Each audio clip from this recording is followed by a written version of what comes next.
Thanks for coming. Thanks for our buses as well. Look great. Are we all good? Okay, Ron. Good morning, everybody.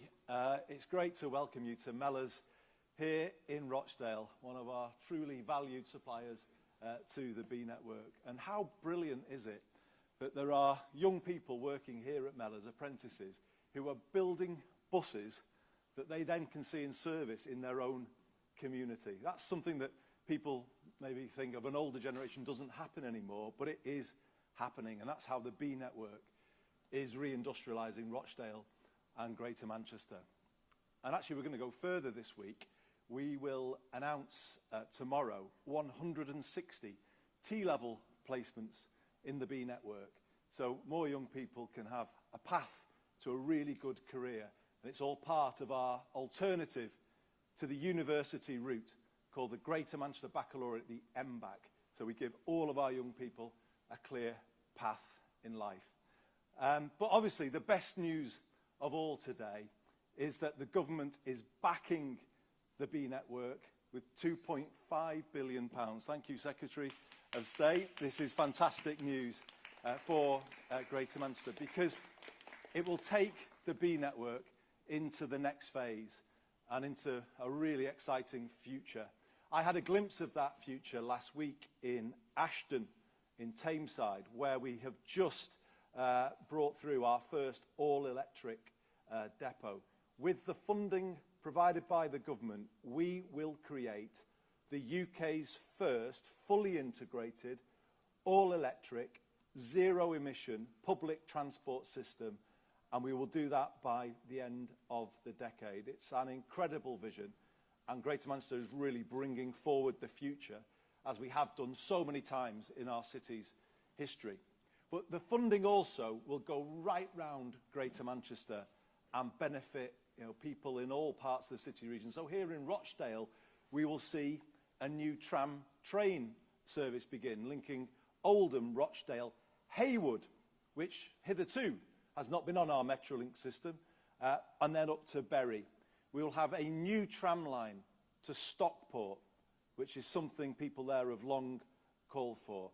We will bring 8 rail lines with the support of the Secretary of State into the Bee Network. We will integrate those lines into our capped payment system, like TfL Overground in London. 64 train stations will come in, and they will be amazing places to live and to invest, again, showing how transport can bring good growth. New interchanges in Lee and Bury, new tram stops in North Manchester, in Oldham, another one in Bury. This funding will go right round our city region. And what this says to you is that good transport powers good growth. Greater Manchester, in our first decade of devolution, has been growing faster than the UK economy for 10 years. 3.1% average annual growth over that period. That is something that hasn't happened for most of us here in our lifetimes. Most of the time, we've been growing slower than the UK economy, and the north-south divide has been getting wider. Well, we've reversed that, and we are closing that north-south divide now. But with this funding in the next decade, I believe we can go even further. And my offer to the Chancellor today is to achieve an even higher level of growth in the next decade than we did in the last. And I believe we can do that. I think the decade ahead of us, 2025 to 2035, could be the best decade for Greater Manchester since the Victorian period. And that is something that we are determined, myself, the leader of Rochdale, the leader of Oldham, the leader of Trafford, who are with us today, all of us together, we believe we can do it. And we now have got the backing to do it.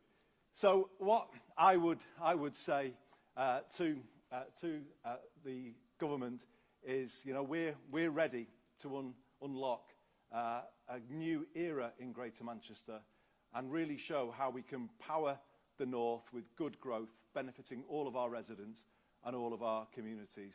It's clear today that we are benefiting from a government that is actually putting investment into the north, the levelling up that was once promised is actually happening here.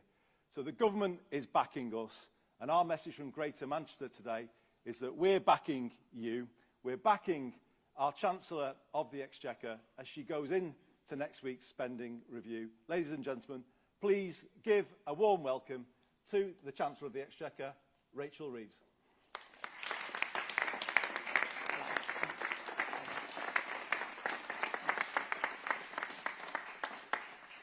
Thank you very much, Andy and Heidi. It's great to have you here as well today. And it's fantastic to be in Rochdale at Mellors Bus Factory. Not just a good local business, although it is that, but also a key part of the B network supply chain. And it's good to see so many familiar faces here, including the leaders of some of our local councillors. 11 months ago today, this government was elected on a promise of change, to deliver security for working people and renewal for our country, to build a stronger and more resilient Britain, a country built on and powered through the contribution of people in all parts of our country. Today I will set out more of our plans to make that a reality. I know how hard the last few years have been for so many people. I have always been clear that the central challenge facing this government is to improve living standards and to renew our public services. And that the only sustainable way to turn around Britain's growth performance after 14 wasted years, to put more money in people's pockets, to revive our high streets, to give our children the opportunities that they need to succeed, and put simply, our plan is to make working people, to make our country better off. The central barrier to economic growth has been underinvestment. For too long, Britain has lagged behind every other G7 economy when it comes to business investment as a share of GDP. One of the consequences was that the last Parliament was the worst on record for living standards. This government's economic strategy is designed to fix that problem, underpinned by the 3 pillars that I set out before the election. First, stability, so that investors, businesses and families have the confidence to plan for the future. Second, reform, to remove the barriers that get in the way of so much potential. And third, investment, the lifeblood of growth and therefore of living standards. My Cabinet colleagues and I have wasted no time in pursuing this agenda. Overhauling our planning system, the single greatest barrier that businesses told me was standing in their way. Starting in our first week in office with the biggest reforms to our planning system in a generation. Launching Britain's first National Wealth Fund to help mobilise more than £70 billion of private sector investment into some of the industries of the future, like clean energy, defence and tech. Reforming our pension system to unlock billions of pounds of investment in British assets. Forging 3 new major trade deals to save and create jobs with India, the United States and the European Union, covering steel, manufacturing and agriculture. And alongside that, we'll be shaping the modern industrial strategy and the 10-year infrastructure strategy, bringing together government, business and working people to focus on the high potential parts of our economy and our future. We have already made significant progress. While it is just 1 quarter, the most recent numbers showed Britain to be the fastest growing economy in the G7. And real wages rose more in less than 10 months under Labour than they did over the first 10 years of the previous Conservative government. But we know that not enough people are feeling that yet. That trust remains low and prosperity is too narrowly shared. I know that we must do more. In a week's time, I will set out a spending review targeted squarely on the renewal of Britain, focused on the priorities of working people, by investing in our security, in our health, and in our economic growth, to deliver on the promise of change to make you and your family better off. I have long said that the only viable strategy for growth today is one that builds on strong and broad foundations. A Britain that is better off cannot rely on a handful of places forging ahead of the rest. And so we must reject once and for all the exhausted idea that a strong economy can be powered by just a few people, just a few industries, just a few parts of our economy. The result of such thinking has been growth created in too few places and too few people feeling the benefits. Wide gaps between regions and between our cities and our towns. A sense of injustice as a social contract phrase, and diminishing returns for both growth and productivity. For every success story, and there are many, there is potential that is held back by the uneven distribution of opportunity, by the long legacy of deindustrialisation and past political choices that consigned whole industries and whole communities that depended upon them to decline. And yes, by spending decisions made down in London. Now, I've been a Leeds MP for 15 years. Another great city, Andy. Like so many of my colleagues, wherever they represent, and so many of our constituents, I am painfully familiar with big promises that come to nothing. The frustration that people feel as good work and opportunities slip away, while young people are presented with a choice to stay close to home where they want to be, or to move away and find a better job paying better wages. Families wrenched apart, or opportunities missed out on.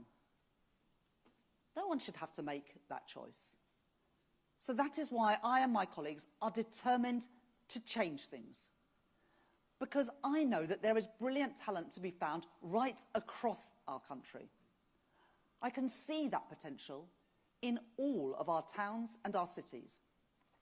The creativity and scientific rigour in our universities. The leading businesses pushing at the frontier in sectors that will be core to our modern industrial strategy, in tech, energy, transport and finance. I see that potential everywhere that I go. I know that a prosperous United Kingdom depends on the economic strength of all its parts and on the contribution of working people everywhere. And that is why this autumn I will be partnering with the Business Secretary and with the Mayor of the West Midlands, Richard Parker, to host a regional investment summit to showcase the investment potential that all of our regions have to offer. Over the next week, you will hear a lot of debate about my so-called self-imposed fiscal rules. Now, contrary to some conventional wisdom, I didn't come into politics because I care passionately about fiscal rules. I came into politics because I want to make a difference to the lives of working people. Because I believe as strongly now as I did when I was inspired to join the Labour Party almost 30 years ago, that every person should have the same opportunities as others to thrive and to succeed, no matter what their parents do, no matter where they grow up. And because I know that economic responsibility and social justice go hand in hand. Now, after 2022, no one should need to be told about the dangers of reckless borrowing for the financial security of ordinary families.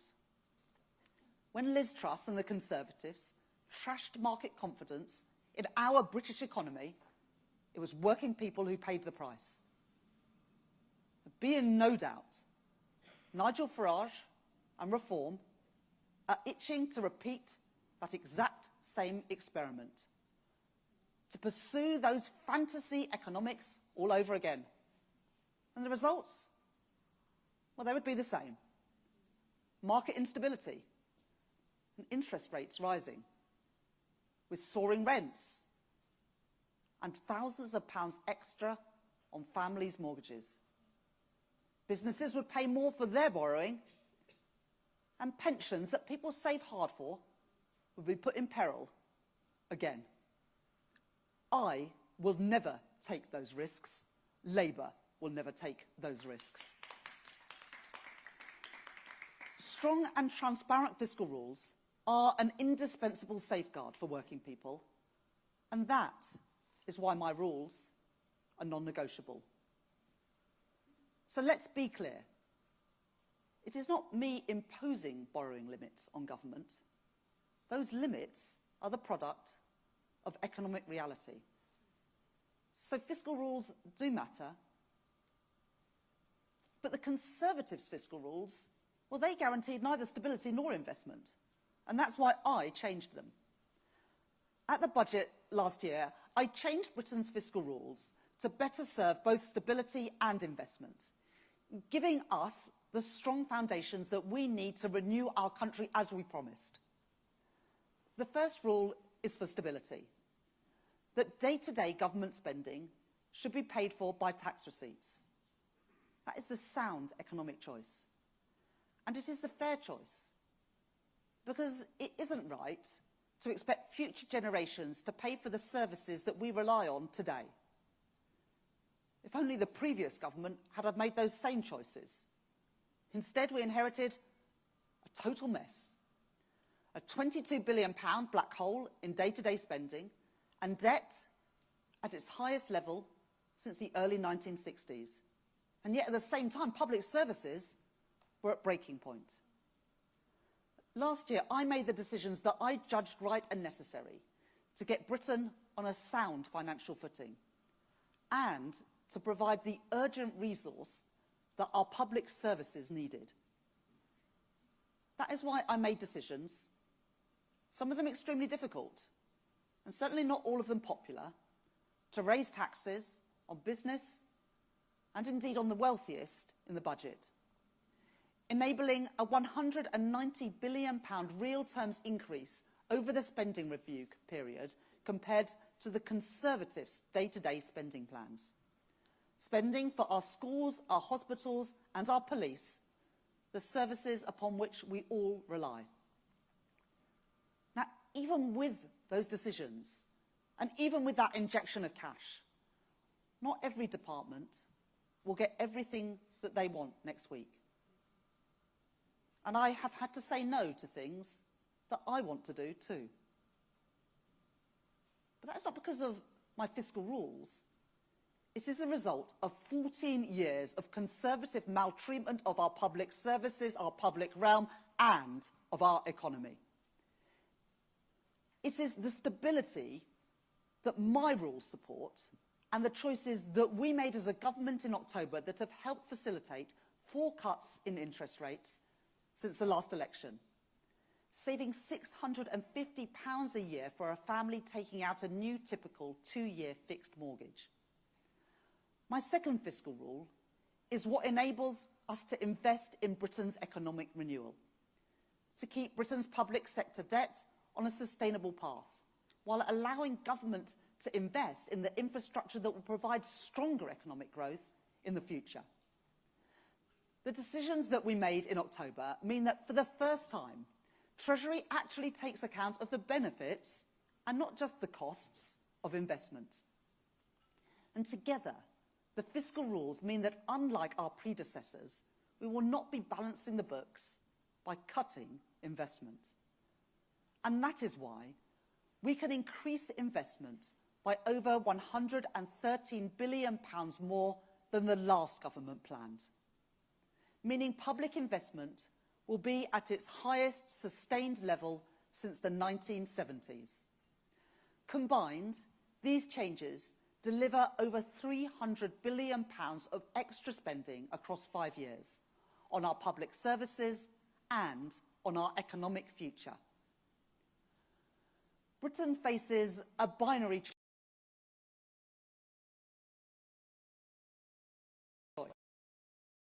choose investment. Because I believe in an entrepreneurial and an active state.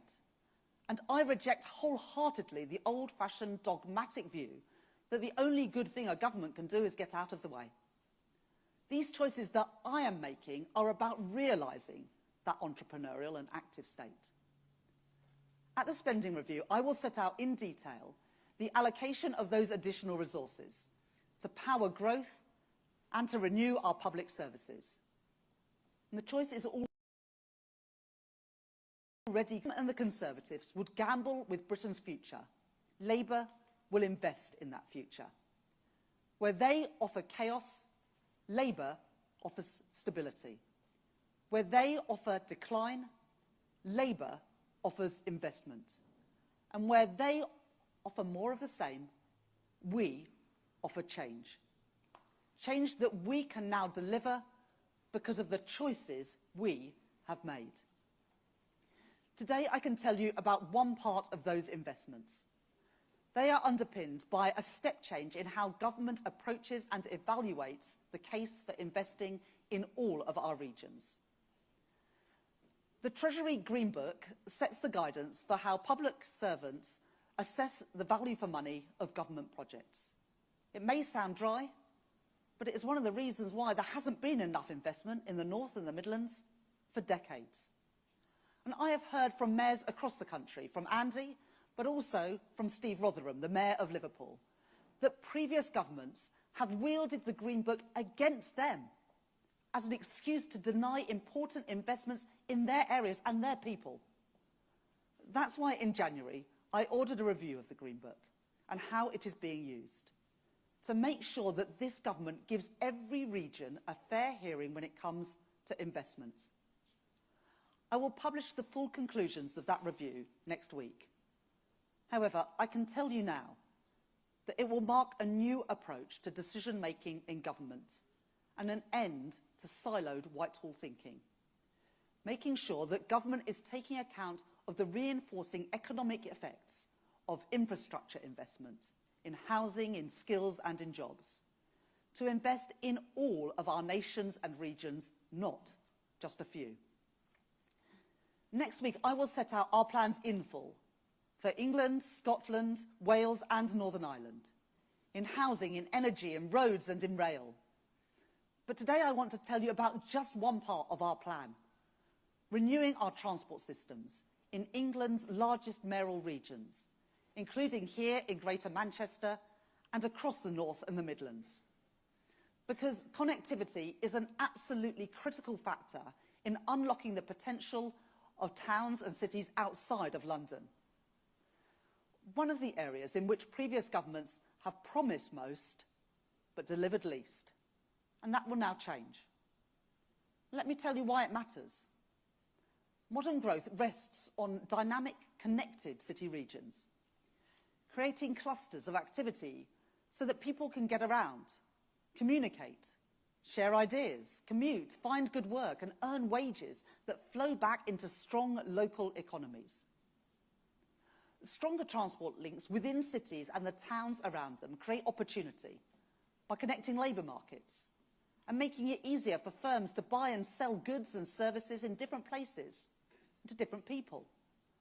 Labour's strong investment in the past in strongly integrated transport systems, including in London, helps explain London's global success and also its advantages over other UK cities. Now, we want London to succeed, but it is the lack of that infrastructure which puts England's other great cities, Birmingham, Liverpool, Newcastle, at a disadvantage compared to their European counterparts that have this infrastructure. And it helps to explain our underperformance relative to other European economies. If we were to increase the productivity of those second cities in the UK to match the national average, our economy today would be £86 billion larger. And so because this government believes that prosperity must come from the contribution of us all, because all of the sizable evidence shows that public investment can crowd in many times its volume in private investments, and because we know the potential that exists in all of our towns and cities, I can tell you today that we will be making the biggest ever investment by a British government in transport links within our city regions and their surrounding towns.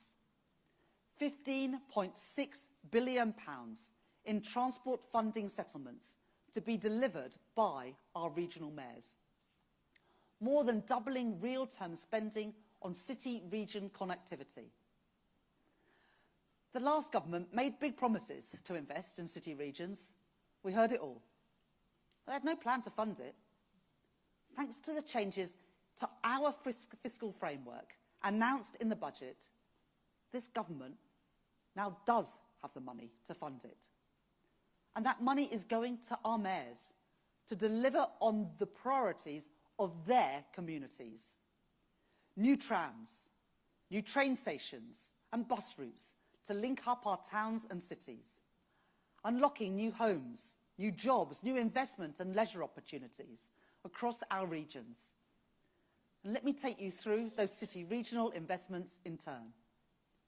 Investment in Greater Manchester to help make the B network that is built here in Rochdale the UK's first fully integrated zero-emission public transport system by 2030, with new tram stops in Bury, North Manchester and Oldham, and a new Metrolink extension to Stockport, meaning shorter commutes into central Manchester, making sure that 90% of Greater Manchester residents will live within a 5-minute walk of a bus or tram that comes at least once every half an hour.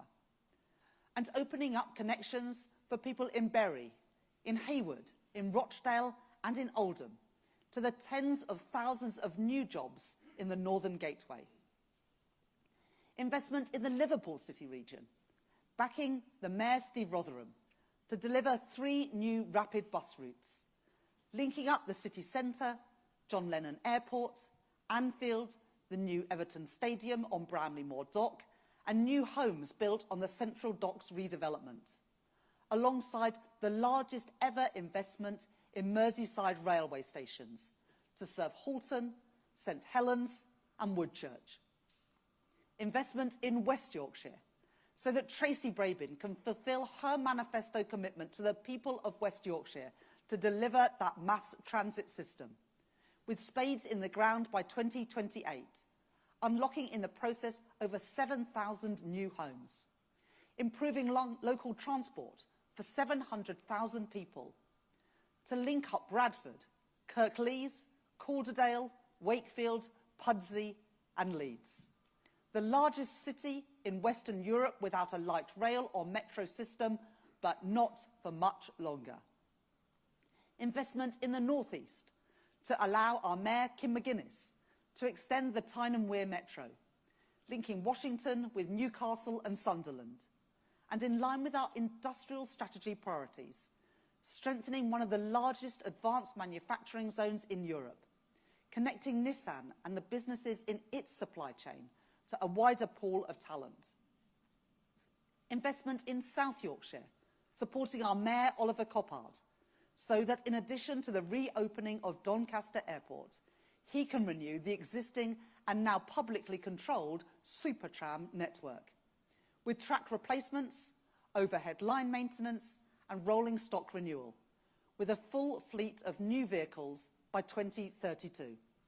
A bigger and better integrated transport network, linking jobs and homes in Sheffield and Rotherham. Investment in the west of England, backing the Mayor Helen Godwin's plans for mass transit development across the region, and improved rail infrastructure to help unlock more services between Brabazon and the city centre, meaning shorter journey times to Bristol Temple Meads from across the wider area. Investment in the Tees Valley, in Middlesbrough Station, unblocking local networks and increasing capacity on local lines. Investment in the East Midlands, so that our Mayor, Claire Ward, can forge the Trent Arc, linking Derby and Nottingham to create tens of thousands of new jobs and homes, connecting Infinity Park Investment Zone and the East Midlands Freeport, with sites including Ratcliffe-on-Soar, clean energy and advanced manufacturing, and East Midlands Intermodal Park, home of Toyota in the region, along the Trent Arc corridor. And investment in the West Midlands, backing our Mayor Richard Parker's plans for a metro expansion from Birmingham city centre to the new sports quarter to unlock more than £3 billion of private investment in an area with some of the lowest levels of economic activity in all of the UK, with the potential to create more than 8,000 jobs and catalyse the regeneration of East Birmingham and of Solihull. For some people living in some of our biggest cities and towns around them, these measures will mean shorter commute times. They will mean good work and money flowing back into local economies. They will mean businesses connecting with workers, customers and supply chains. They will mean the revival of high streets. They will mean young people able to stay close to homes and pursue the opportunities that they dream of. It will mean more growth, more parts of our country benefiting, and more people and more places across the UK feeling better off. In short, it will mean the renewal of our cities and our towns all across the UK. As we build train stations and tram lines and buses, that will mean orders for steel made here in Britain. 6 weeks ago, this government was presented with a choice: to allow British Steel in Scunthorpe to close, or to intervene in a way that British governments have been too reluctant to do for too long. In opposition, I promised that our economic policy would be guided by what I call securonomics, a belief that an active state should and would take the necessary action to provide security for families and resilience for our national economy. That we would end the days when government turned a blind eye to where things are made and who makes them. And I meant what I said. And so I was not prepared to tolerate a situation in which Britain's steel capacity was fundamentally undermined, in which our infrastructure, our industries, our security became dependent on foreign imports. And I was not prepared to see another working class community lose its pride, the prosperity, the dignity that industry provides. So we intervened. We saved British Steel and the jobs that went with it. And in line with that principle, as we invest in transport for our regions, that investment will support British supply chains. I promised that this Labour government would buy, make and sell more here in Britain, and I meant it. Growth made in Britain, jobs here in Britain, and a new generation of crucial national infrastructure built right here in Britain. What I have set out today is just one part of our ambitious plan for the renewal of Britain. A plan which marks a decisive break with the days when government stood back and shrugged its shoulders, as jobs, industry and aspiration were drained away from so many of our towns and cities. Steps towards a new economic model, driven by investment in all parts of the country, not just a few. That is how we intend to deliver on that promise of change, to make you and your family better off. Next week, there will be more to come. This government promised change, and we are keeping that promise. Thank you.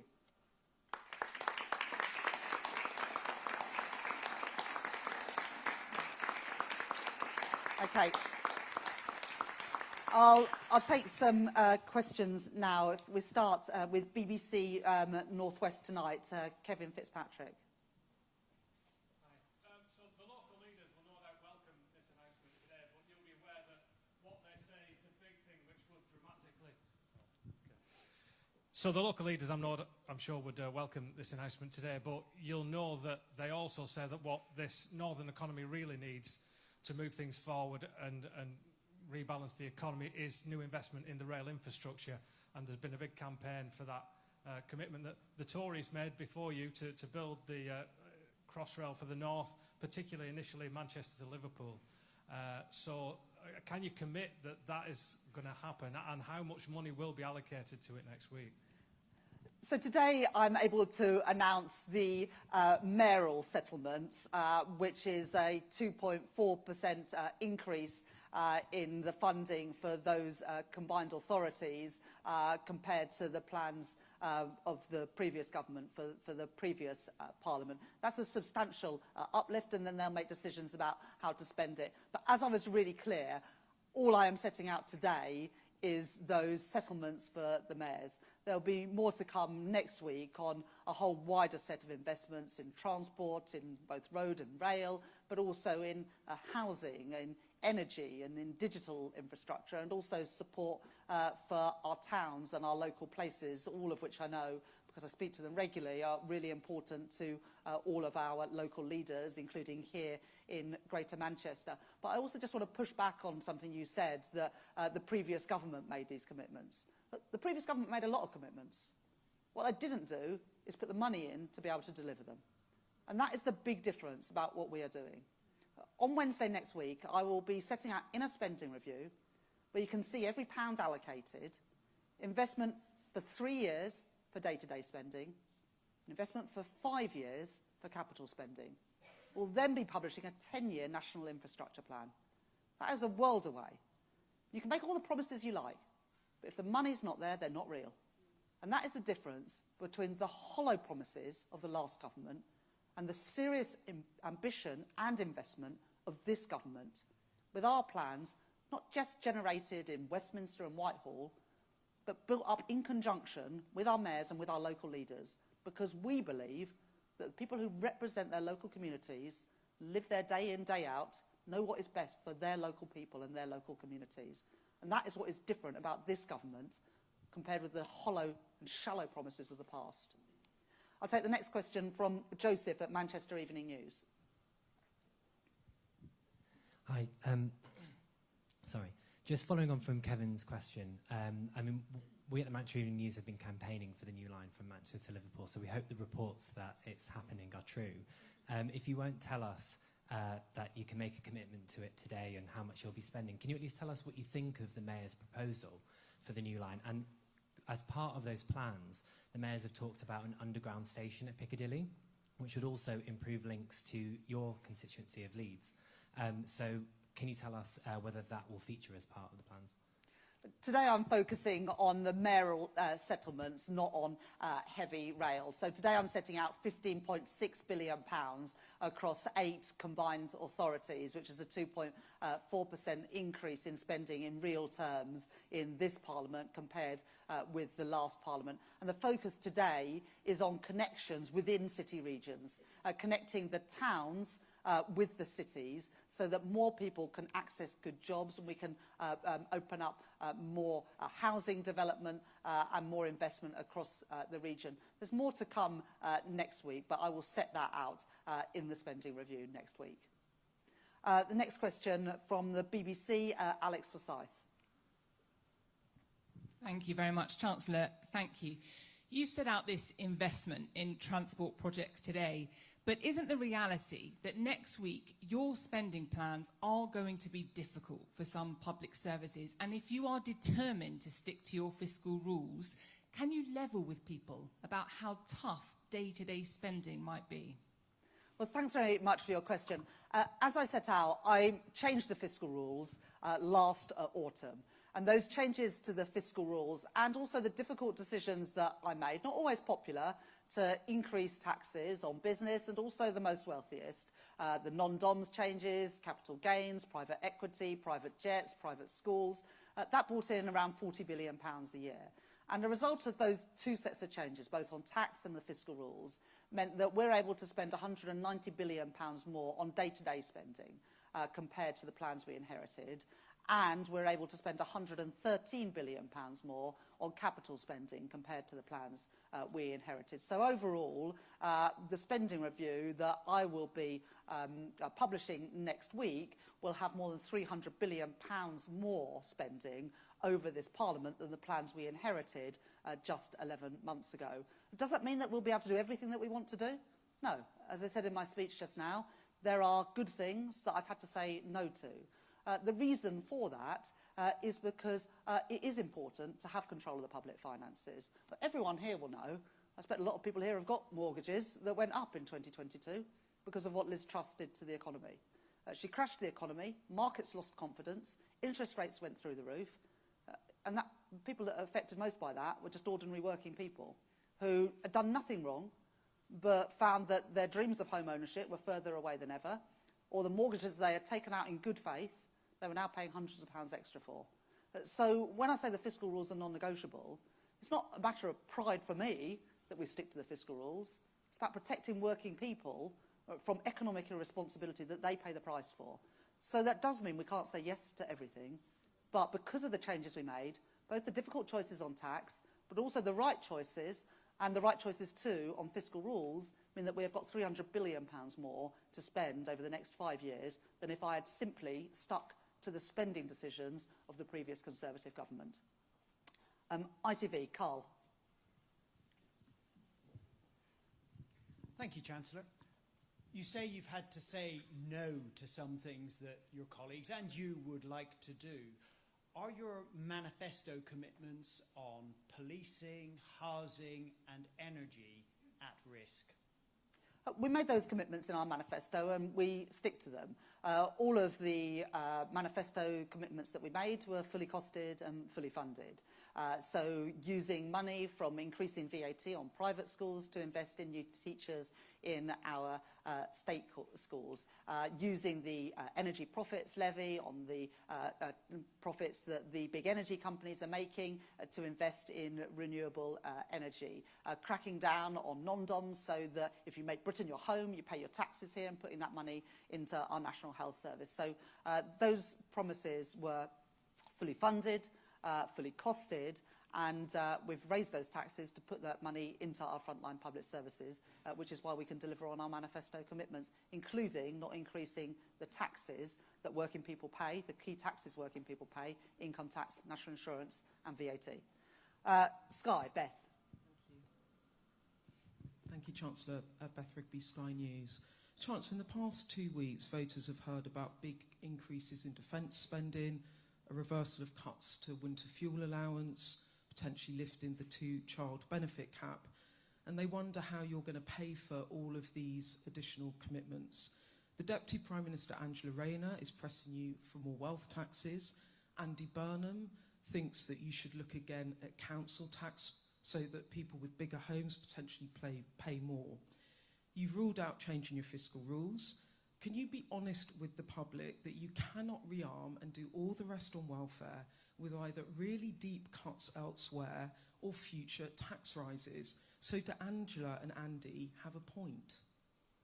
So the increase in defence spending that underpins the Strategic Defence Review that was published earlier this week is funded by a commensurate reduction in the international aid budget.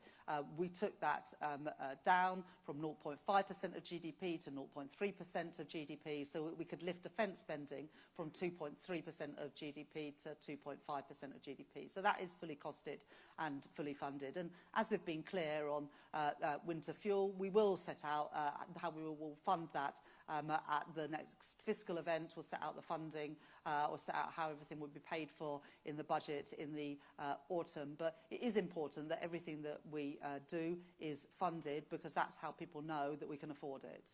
So you're not ruling out tax rises in wealth taxes or revaluation of council houses? Well, I'm not going to write another 4 years' worth of budgets before we've got even through the first year of this government. But we made tax changes in the autumn last year worth £40 billion so that we could provide that injection of cash into our public services. But the most important thing that we can do to have money for public services is to grow the economy.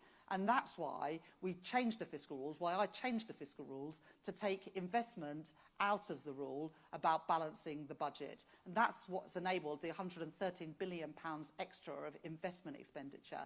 And as the Office of Budget Responsibility and the IMF have evaluated, the changes that we've already made around planning will already make our economy bigger, contributing to higher tax revenues, which we can then reinvest in our public services.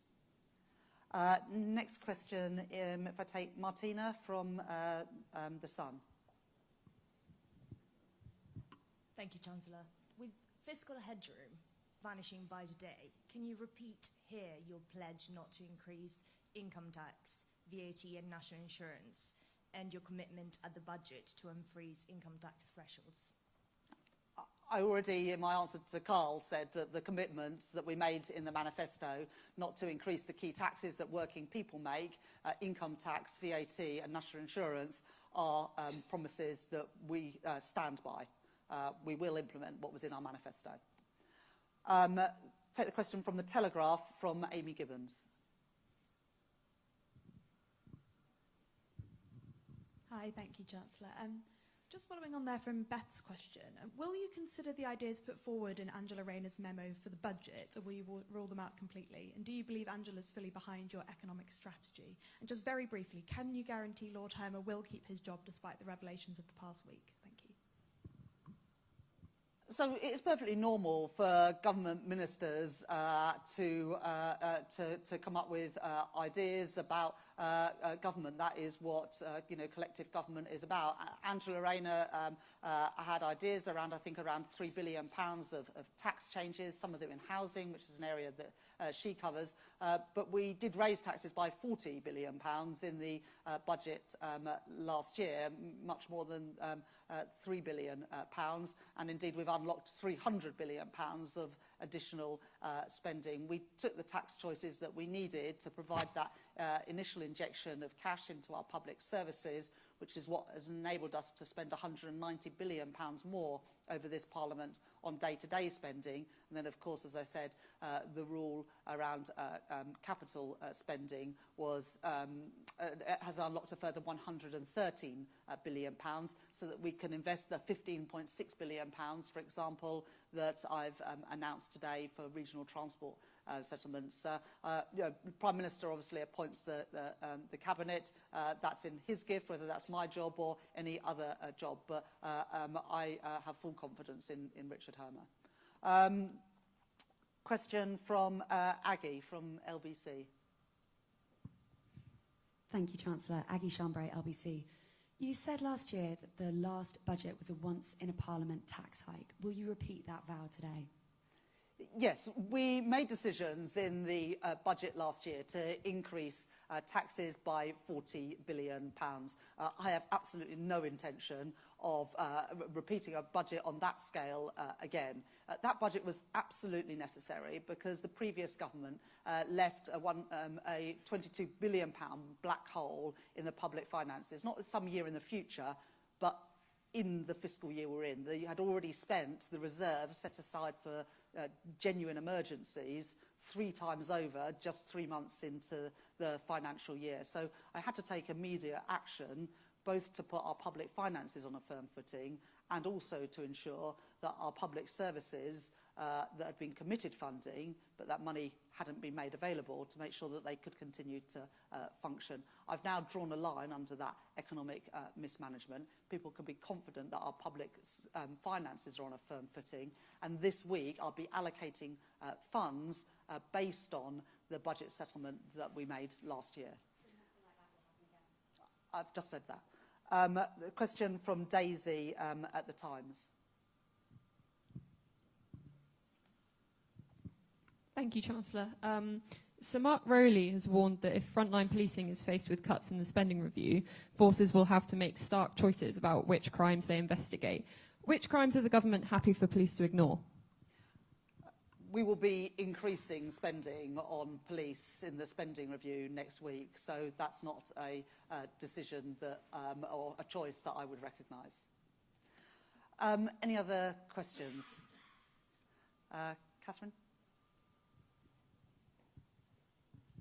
Thank you, Catherine Forster, GB News. Chancellor, you refer to people in the north being made big promises that come to nothing. You're here today, but 5 months ago you announced a huge infrastructure splurge based pretty much entirely on London and the South East, the areas that are already doing the best. Isn't it the case that for the Treasury, the north is an afterthought? And also, if I may, more uncertainty about tariffs today. Isn't it the case that Donald Trump's vagaries are proving to be the stuff of nightmares for you? So the announcements we've made today is an uplift at 2.4 times more spending in this Parliament on these regional mayoral transport settlements compared to the settlement in the last Parliament. That is a substantial uplift, which is what makes possible the investments that I've announced today in extending existing tram networks, building new tram networks, new buses, new stations, are all possible because the investment in the North and the Midlands that I'm setting out today. And this is just one part, £15.6 billion, of a £113 billion uplift in public investment that I'm going to be setting out in more detail. And of course it also comes on top of the investments through the National Wealth Fund, investments in places like Sunderland, which I announced just a couple of weeks ago, in a battery factory for electric vehicles. It comes on top of the commitment to carbon capture and storage, more than £20 billion of public and private investment in Merseyside and in Teesside. So we're committed to growth everywhere. And one, I think, indication that this is not just about one-off announcements, but about a whole different approach, is the fact that we are changing the Green Book. And as said in the speech, it might sound dry, but it's the excuse that government have used for years to say, oh, we'd love to do this, but it's not good value for money. Well, it's only not good value for money because you've written the rules that way. And we're changing that. And we're changing that because that is what our mayors asked us to do. They said they don't want handouts. They don't want a Labour government doing them favours. They want us to take seriously their investment propositions. And that's what the reforms that I'm going to be setting out in full detail next week will enable us to do. So it's not just a one-off decision, this is about a whole different way of doing things. And let me say something about the tariffs. It was welcomed today by UK Steel that we have an exemption on the 50% steel tariffs that Donald Trump is bringing in. They will apply to every country in the world apart from Britain. That is because of the negotiating that Johnny Reynolds and his team at DBT have led, but also because of the work that our Prime Minister has done in building that relationship and setting out the case for Britain with the President of the United States. Now, we have 25% tariffs on steel today, but we've signed a deal, we've done a deal with the US that will bring those down to zero.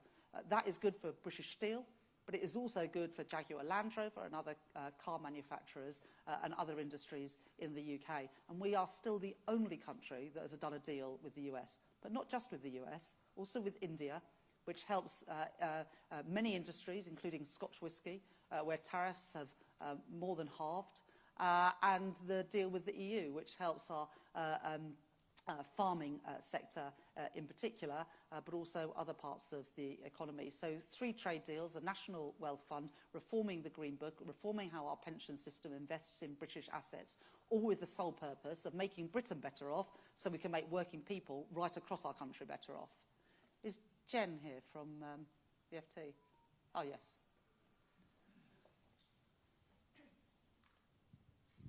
Hello, thank you. We published a story this morning about the Labour Party postponing its latest business engagement event at the last minute. It was due to take place on June 23rd. And we spoke to a number of businesses who'd been asked to pay £5,000 a head, who are getting increasingly jaded by constant requests for cash from the party in the name of business engagement. This is the second similar event Labour's cancelled in recent months, and in both cases you were due to speak. Why is Labour organising and then postponing or cancelling these events, and are you trying to use British business as a cash point? Thank you. I think that it's well known that I regularly meet British businesses in my capacity as Chancellor, also as a local MP, and when I'm on visits right around the country, as I am doing right now at this great bus company here in Rochdale. So look, I don't think that is a valid criticism of me as Chancellor that I don't spend enough time with business. I go around the country every week meeting with businesses, but also meeting with working people who are the lifebloods of our economy, and also meeting with smaller businesses who represent around 90% of our economy. So, you know, I'm proud of the relationships that I've got with businesses and with working people. And I think, you know, you can see that in the announcements we're making today and the support that they have from the business community, but also working people, the trade unions that represent them, and mayors that represent their local areas. I'll just take a couple more questions, then we'll have to wrap up. Yeah, lady there. Thank you, Chancellor. Sophie Huskisson from The Mirror. Pensioners are waiting anxiously for details about changes to winter fuel payment eligibility. Will we get them in next week's spending review? And if I may, another quick one. Will you have to increase defence spending to 3.5% of GDP over the next decade to keep Donald Trump on side and keep pace with NATO? Thank you. So I had to make decisions last year to restore sound public finances, and that involved a number of difficult decisions around welfare, taxation, and also public spending, including the decision to means test winter fuel payments, so only the poorest pensioners, those on pension credit, got it. But we have now put our public finances on a firmer footing.